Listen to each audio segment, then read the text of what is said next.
শুরু হয়ে গেছে আসন্ন ঈদুল আজহায় মুক্তির তালিকায় থাকা নতুন ছবি টগরের প্রচারণা। চলতি বছরের শুরুতেই টগর সিনেমার ঘোষণা দিয়েছিলেন নির্মাতা আলোক হাসান।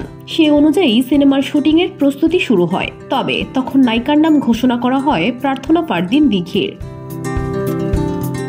এরপর শুটিং শুরুর আগে জানা যায় দিঘির পরিবর্তে নায়িকা হিসেবে পূজা চেরিকে দেখা যাবে সিনেমায়। তারপর থেকেই আলোচনায় তিনি।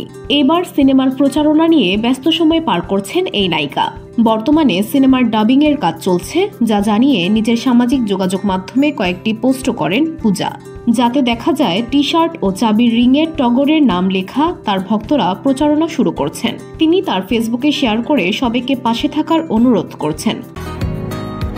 বসুন্ধরা, উত্তরা, বনশ্রী, কুড়িল ও বাড্ডা সহ রাজধানীর বিভিন্ন স্থানে অভিজাত ও অত্যাধুনিক মানের ফ্ল্যাট কেনার এক নির্ভরযোগ্য প্রতিষ্ঠান প্লেজেন্ট প্রপার্টিজ লিমিটেড।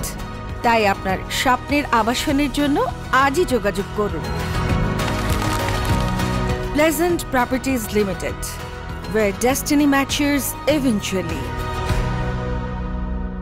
যাতে বোঝাই যাচ্ছে আসন্ন ঈদুল আজহায় সিনেমা হলে দাপট দেখাতে আগে থেকেই প্রস্তুত হচ্ছেন পূজা। টগরে নায়কের ভূমিকায় দেখা যাবে আদর আজাদকে। এছাড়া আরও থাকছেন আজাদ আবুল কালাম, রোজি সিদ্দিকী, সুমন আনোয়ার, যোজন, এলার খান সীমান্ত, শরীফুল সহ অনেকেই।